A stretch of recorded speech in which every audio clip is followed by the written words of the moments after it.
बघा नेक्स्ट आपला पॉईंट आहे कन्स्ट्रक्टर. आता कन्स्ट्रक्टर म्हणजे काय, तर जेव्हा आपण ऑब्जेक्ट क्रिएट करतो क्लासचा, तेव्हा तो ऑब्जेक्ट क्रिएट केल्यानंतर जे मेंबर फंक्शन स्वतः एक्झिक्यूट होतात, म्हणजे जे ॲटोमॅटिकली कॉल होतात त्या फंक्शनला म्हटलं जातं कन्स्ट्रक्टर.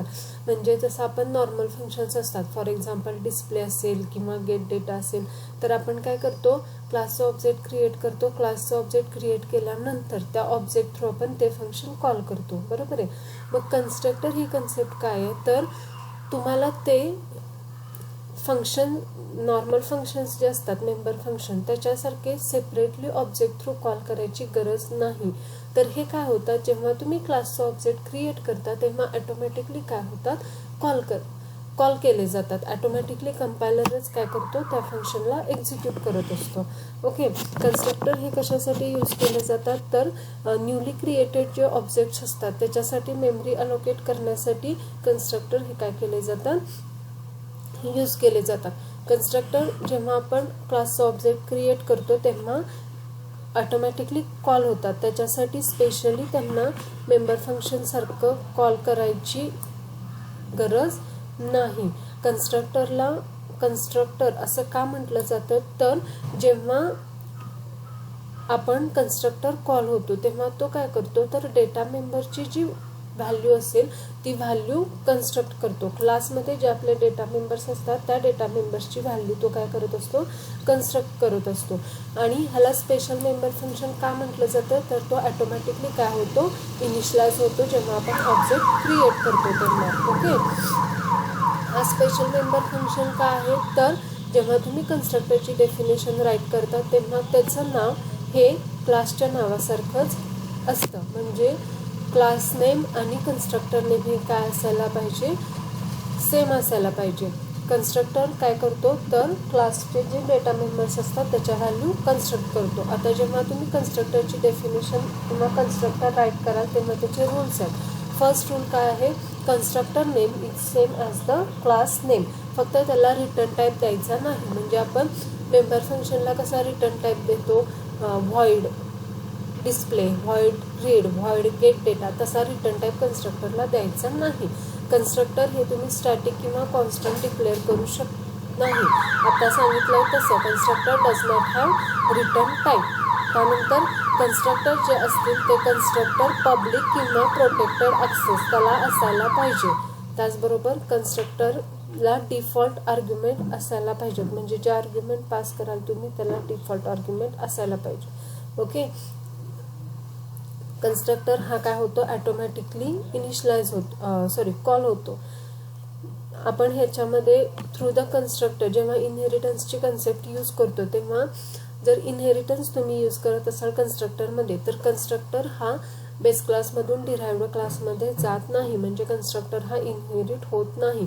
कन्स्ट्रक्टर आपण व्हर्च्युअल म्हणून डिक्लेअर करू शकत नाही. कारण का, तर कन्स्ट्रक्टर हा इनहेरिट होत नाही त्यामुळे. आता सिंटॅक्स काय बघा, तर पहिल्यांदा जो तुमचा क्लास असेल तो क्लास डिफाईन करायचा. क्लास युजर नेम, त्याच्यामध्ये प्रायव्हेट, पब्लिक, प्रोटेक्टेड जे काही तुमचे डेटा मेंबर फंक्शन्स असतील ते राईट करायचे. त्यानंतर इथं बघा फक्त युजर नेम घेतलेलं आहे. युजर नेम म्हणजे काय, तुमच्या क्लासचं नाव आणि ब्रॅकेटमध्ये पॅरामीटर आणि सेमिकॉलन. ही काय झाली, तर तुम्ही कन्स्ट्रक्टर डिक्लेअर केलेला. ठीक आहे. मग आता कन्स्ट्रक्टर आपल्याला डिफाईन करायचं आहे. कन्स्ट्रक्टर डिफाईन करताना तुम्ही इनसाईड आउटसाईड दोन वेनी करू शकता. जर इनसाईड डिफाईन करणार असाल तर डायरेक्टली इथं काय करायचं, कर्ली ब्रॅकेटमध्ये त्याची डेफिनेशन राईट करायची. आणि क्लासच्या बाहेर जर करणार असाल तर डायरेक्टली फक्त क्लास नेम आणि त्याच्या पुढं स्कोप ऑपरेटर आहे, डबल कोलन जो आहे हा स्कोप ऑपरेटर आहे. आणि त्याच्या पुढे युजर नेम म्हणजे परत क्लास नेम. पहिला असतो तो क्लास नेमचा रेफरन्स असतो, दुसरा असतो तो कन्स्ट्रक्टर असतो. आणि ब्रॅकेटमध्ये तुमचे जे पॅरामीटर्स असतील ते पॅरामीटर्स आणि ह्याची जी काय डेफिनेशन असेल ती डेफिनेशन कर्ली ब्रॅकेटमध्ये राईट करायची. ठीक आहे. हे झालं कन्स्ट्रक्टर. आता मगाशी सांगितलं तसं कन्स्ट्रक्टर हा तुम्हाला कॉल करावा लागत नाही, तो ऑटोमॅटिकली कॉल करावा लागतो. फक्त मेंबर फंक्शन जे असतात ते तुम्हाला कॉल करावे लागतात. त्यानंतर नेक्स्ट बघा कन्स्ट्रक्टरचे टाईप्स. त्याच्यामध्ये टोटल 4 टाईप्स आहेत कन्स्ट्रक्टरचे. Default constructor, parameterized constructor, copy constructor आणि कन्स्ट्रक्टर विथ डिफॉल्ट व्हॅल्यूज. आता फर्स्ट बघतोय आपण डिफॉल्ट कन्स्ट्रक्टर. डिफॉल्ट कन्स्ट्रक्टर म्हणजे काय, तर ज्या कन्स्ट्रक्टरला आपण कुठलेही पॅरामीटर पास करत नाही, म्हणजे कन्स्ट्रक्टर विदाउट एनी पॅरामीटर जो असतो त्याला म्हटलं जातं डिफॉल्ट कन्स्ट्रक्टर. हा जो कन्स्ट्रक्टर आहे हा कंपायलर ऑटोमॅटिकली सप्लाय करतो जर युजरनी तो कन्स्ट्रक्टर डिफाईन केलेला नसेल तर. ठीक आहे, म्हणजे जर तुमच्या प्रोग्राममध्ये कुठलाही कन्स्ट्रक्टर तुम्ही राईट केला नाही तर कंपायलर हा स्वतःच काय करतो, त्याच्यामध्ये व्हॅल्यू सप्लाय करतो. ओके, डिफॉल्ट कन्स्ट्रक्टर जो आहे तो डिफॉल्ट कन्स्ट्रक्टर काय करतो तर तुमच्या क्लासमध्ये जे डेटा मेंबर्स असतात ते डेटा मेंबर्स इनिशियलाइज करतो. ओके, आणि हे इनिशियलायझेशन करताना तो डुप्लिकेट व्हॅल्यू यूज करतो. मग हे कशासाठी करतो तर त्याला मेमरी अलोकेट करण्यासाठी. आधी आपण व्हेरिएबल क्रिएट केलेला नसतोय, कन्स्ट्रक्टर हा आपण ऑब्जेक्ट थ्रू कॉल करत नाही, त्यामुळे त्याला मेमरी अलोकेट होत नाही. मग मेमरी अलोकेट करण्यासाठी तो काय करतो, duplicate values through memory allocate करत असतो. ओके, त्यानंतर डिफॉल्ट कन्स्ट्रक्टर हे जे आहेत हे कंपायलरकडून जेव्हा पास केले जातात तेव्हा त्याला कुठलीही बॉडी नसते. जेव्हा युजर डिफॉल्ट कन्स्ट्रक्टरची डेफिनेशन किंवा कोड राईट करत असतो तेव्हा त्याच्यामध्ये बॉडी येते. ह्याच्यामध्ये तुम्ही काही डिफाईन नाही केलं तरी कंपायलर हा ऑटोमॅटिकली तो सप्लाय करत असतो. ओके, युजरने जो कन्स्ट्रक्टर डिफॉल्ट कन्स्ट्रक्टर जो डिफाईन केलेला असतो त्याच्यात त्याला बॉडी येते, म्हणजे कर्ली ब्रॅकेट ओपन क्लोज मध्ये त्याचा कोड येतो. जेव्हा आपण कन्स्ट्रक्टर हा प्रोग्राममध्ये राईट करतो तेव्हा आपण एम्प्टी बॉडी म्हणजे सिंपल फक्त कर्ली ब्रॅकेट ओपन आणि क्लोज एवढं सुद्धा त्याच्यामध्ये करू शकतो. ओके,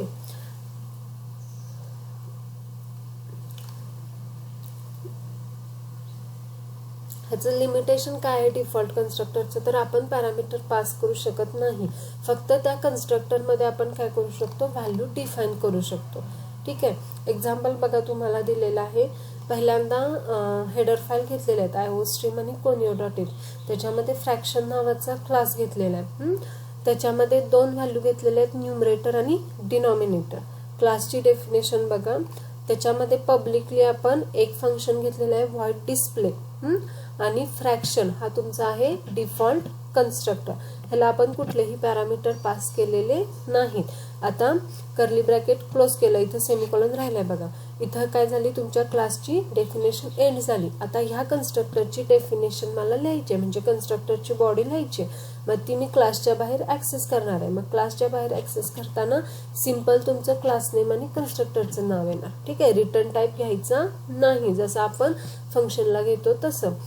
त्याच्यामध्ये आता मी काय केलं तर डिफॉल्ट व्हॅल्यू सेट केला. न्यूमरेटरला व्हॅल्यू दिली 0, डिनॉमिनेटरला व्हॅल्यू दिली 1. इथं ब्रॅकेटमध्ये कुठलेही पॅरामीटर दिलेले नाहीत. डिफॉल्ट कन्स्ट्रक्टरला कुठलेही पॅरामीटर्स नसतात, ह्याच्यामध्ये आपण डिफॉल्ट व्हॅल्यू सेट करतो फक्त. आणि हे जरी तुम्ही नाही केलं तरी कंपायलर हा प्रोग्राम एक्झिक्यूट करताना स्वतः काय करतो तर डिफॉल्ट व्हॅल्यू सेट करत असतो. त्यानंतर आता काय करायचं आहे तर डिस्प्ले फंक्शन कॉल करायचं आहे. व्हॉइड, इथं फ्रॅक्शन पाहिजे बघा, फंक्शन झालं तिचं, व्हॉइड फ्रॅक्शन डिस्प्ले. आता न्यूमरेटर जी व्हॅल्यू असेल ती व्हेरिएबल घेतलेला आहे नम, आणि डबल कोटमध्ये आता न्यूमरेटर आणि डिव्हाइड सिम्बॉल असतो बरोबर आहे, तो घ्यायचा आहे म्हणून डबल कोटमध्ये मी बॅकस्लॅश घेतलेला आहे, डबल कोट कम्प्लीट. त्यानंतर नेक्स्ट व्हॅल्यू कुठली आहे डिनॉमिनेटरची, डिनॉमिनेटरचा व्हेरिएबल आणि एंड लाईन. इथं तुमचं डिस्प्ले फंक्शन एंड झालं. आता बघा मेन मेथडमध्ये काय केलेलं आहे तर क्लासचा ऑब्जेक्ट क्रिएट केलेला आहे. क्लासचा ऑब्जेक्ट कसा क्रिएट करतो आपण तर क्लास नेम आणि ऑब्जेक्ट नेम. ठीक आहे, आणि f.display. इथं काय झालं तुमचं मेन मेथड एंड झाली. आता इथं बघा आपण काय केलेलं आहे तर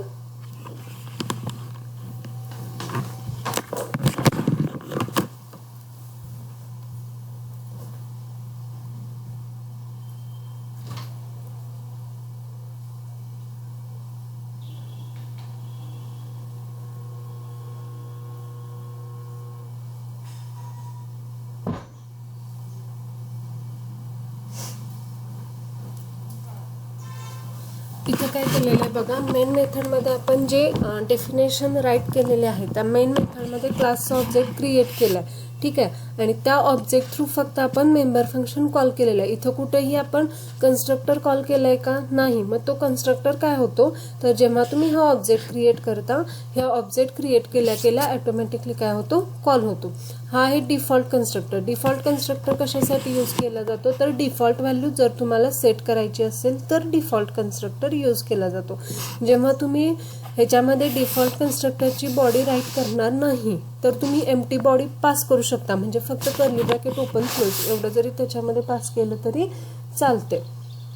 आणि जर काहीच नाही डेफिनेशन राईट केली तर कंपायलर हा काय करतो, तर ऑटोमॅटिकली त्याच्यामध्ये व्हॅल्यू सप्लाय करत असतो. हा झाला तुमचा डिफॉल्ट कन्स्ट्रक्टर. समजलं कन्स्ट्रक्टर म्हणजे काय? त्यानंतर नेक्स्ट आहे पॅरामीटराइज्ड कन्स्ट्रक्टर. पॅरामीटराइज्ड कन्स्ट्रक्टरमध्ये काय केलं जातं, तर पॅरामीटर्स पास केले जातात. जेव्हा तुम्ही कन्स्ट्रक्टर डिफाईन करता, डिक्लेअर करता, तेव्हा त्याला काय केले जातात, तर पॅरामीटर पास केले जातात आणि प्रत्येक डेटा मेंबरसाठी सेम मेमरी काय केली जाते, अलोकेट केली जाते. ओके. मग ह्याच्यामध्ये तुम्ही काय करू शकता, तर वेगवेगळ्या व्हॅल्यूज जर तुम्हाला इनिशियलाइज करायच्या असतील तर त्या व्हॅल्यू इनिशियलाइज करू शकता. मग हे वेगवेगळ्या व्हॅल्यू इनिशियलाइज करण्यासाठी तुम्हाला काय करावे लागतात, तर पॅरामीटर्स पास करावे लागतात, म्हणजेच आर्ग्युमेंट पास करावे लागतात कन्स्ट्रक्टर फंक्शनला. ओके. आपल्याला हा पॅरामीटराइज्ड कन्स्ट्रक्टर कसा क्रिएट करायचा, जसं आपण डिफॉल्ट कन्स्ट्रक्टर घेतला तसाच, फक्त डिफॉल्ट कन्स्ट्रक्टरमध्ये ब्रॅकेटमध्ये आपण कुठलेही पॅरामीटर पास केले नव्हते. त्याच्याऐवजी इथं आपल्याला काय करायचंय, तर ब्रॅकेटमध्ये फक्त काय करायचे, पॅरामीटर्स पास करायचे. ओके.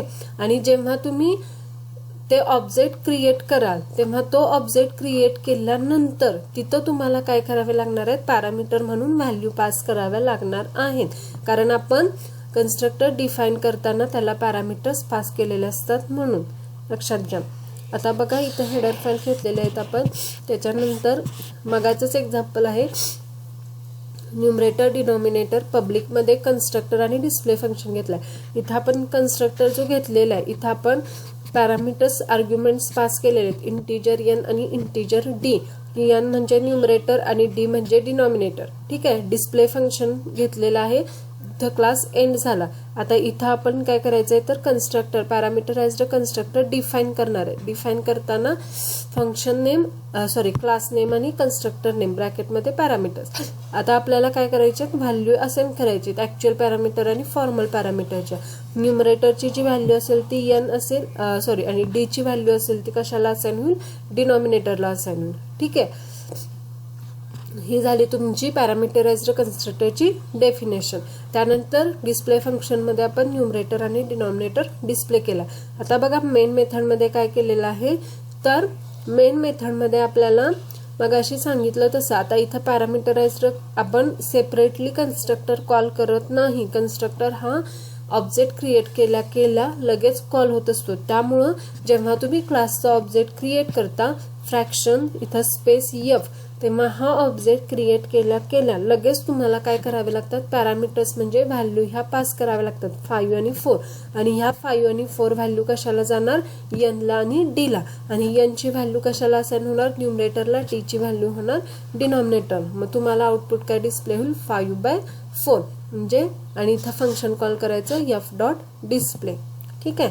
जेव्हा आपण पॅरामीटराइज्ड कन्स्ट्रक्टर हा यूज करतो तेव्हा त्याच्यामध्ये जो ऑब्जेक्ट क्रिएट करतो, तो ऑब्जेक्ट क्रिएट करताना किंवा जे पॅरामीटर्स आपण पास करतो ते पास करण्याच्या 2 मेथड्स आहेत. त्याच्यामध्ये एक्सप्लिसिट कॉलिंग पॅरामीटराइज्ड कन्स्ट्रक्टर आणि implicit calling पॅरामीटराइज्ड constructor.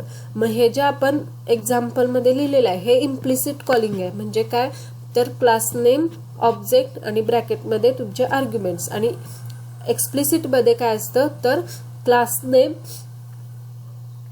Equal to constructor name, पुढे त्याचा ऑब्जेक्ट आणि ब्रॅकेटमध्ये पॅरामीटर. एक्सप्लिसिट मध्ये बघा class name, object name equal to class name आणि आर्ग्युमेंट्स. हे झालं एक्सप्लिसिट कॉलिंग पॅरामीटराइज्ड. म्हणजे बघा सॅम्पल जर तुमचा क्लास असेल तर क्लास नेम त्याच्या पुढे object name equal to class name आणि ब्रॅकेटमध्ये तुमचे आर्ग्युमेंट. हे झालं एक्सप्लिसिट. आणि इम्प्लिसिट मध्ये डायरेक्टली क्लास नेम, ऑब्जेक्ट आणि आर्ग्युमेंट.